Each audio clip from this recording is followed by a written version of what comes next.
Let's go to our man Paul in Henderson, Nevada. What's going on, brother?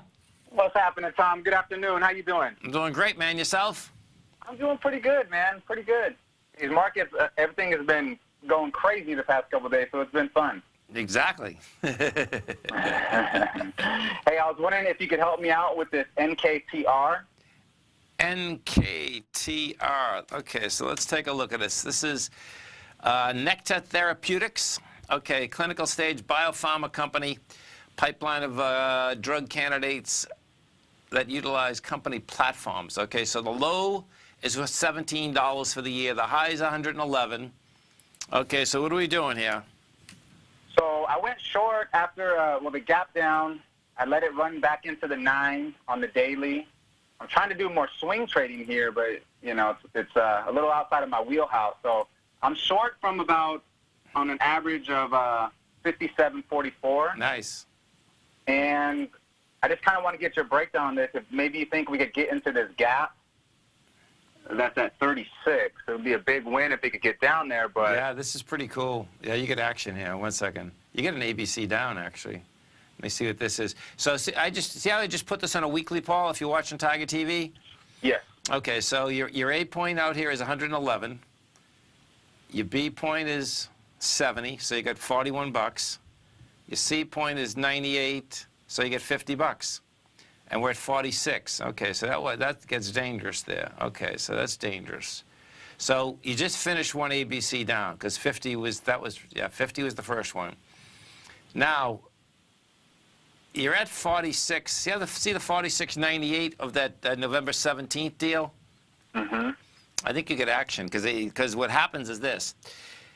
Now what happens, folks? He's at the beginning of this bar, and the beginning of the bar is on a weekly is $36. The top of the bar is $46.98. You're into this, only by 60 cents at this point. I'd hold on. If you get into this a little bit more tomorrow, you're going to be at 36 bucks, man. And there's no reason this can't go all the way back to 23. It's been a huge run this year. It's been amazing for that stock. The one problem that I see is this: is that when you do hit a 1-to-1 ABC structure down, your probability goes much higher that you're going to do something other than the same deal. Let me just see this. I want to see what this was, a 1.382. So if we go 111.36, we'll get this thing exact.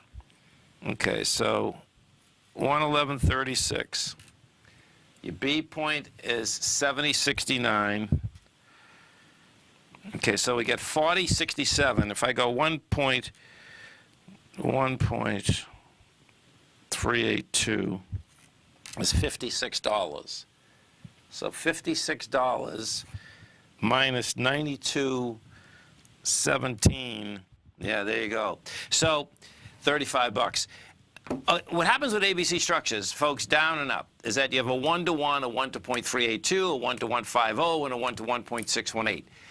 If this is a 1-to-1.382 for Paul, you get 35 bucks coming at you, man. And you might, because this is, this had a downdraft before the market even started on the way down.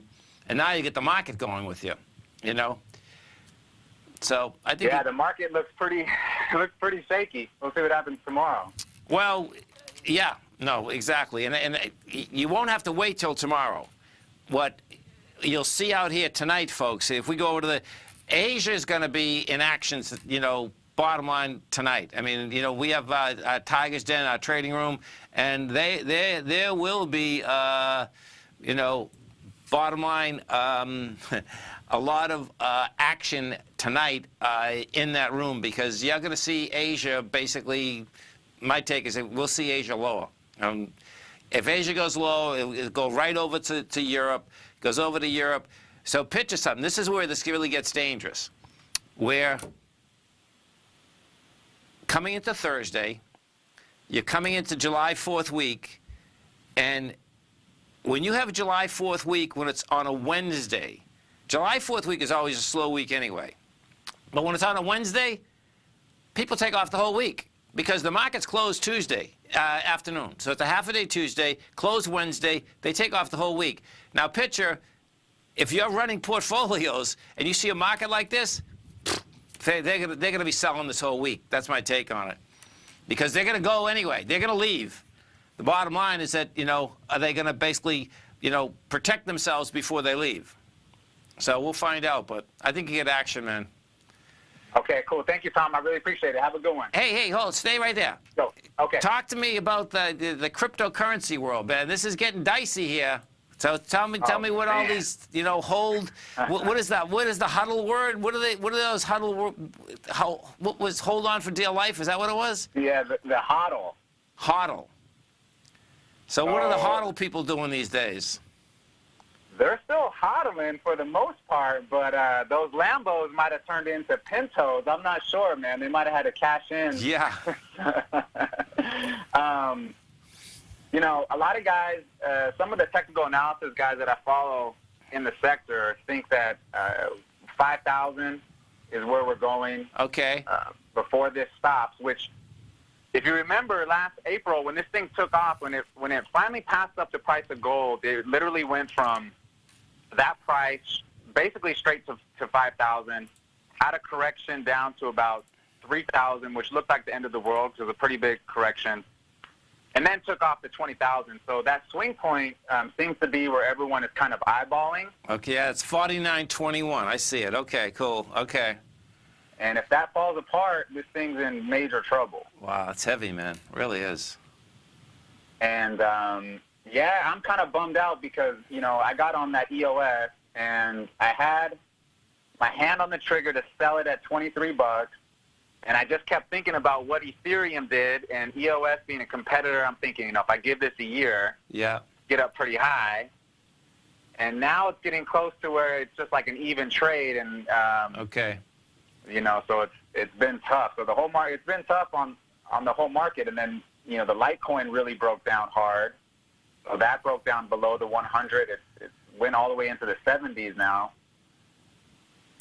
And there was even good news. So the SEC came out and said that they're not going to consider Ethereum and Litecoin's, Ethereum and Bitcoin, securities, and that did not help at all, which was surprising to me. I thought that would give it a boost. It didn't. So yeah, no, pretty bad. Yeah. Hey, listen, did you hear when Tommy and I had Jason Paff on? I did not. Okay, so we get a new guy that he's going to be on every Tuesday, every Thursday, and then he's on Tuesday and Thursday in my show in the afternoon. Then he's on with us Monday morning, okay, at 40 past the hour. You want to listen to him. He's dynamic, number one, but he does a lot with Bitcoin, and he does the correlation between the aspect of he's a data analysis freak, basically, and I'm saying that in a good way, okay? No, big time, okay? And he walks you through. He does this analysis as to the Google searches, the Bitcoin, and he's showing you the correlations, man. It's pretty cool. Oh, awesome. I can't wait to hear that. Yeah, so he'll be on, he's going to be on my show tomorrow, okay, at 20 past 3, I think. I'll get you the exact time, okay? All right, sounds good. Have Thanks a great again, one, Tom. man. I Have a appreciate safe it, buddy. one. Okay, bye-bye.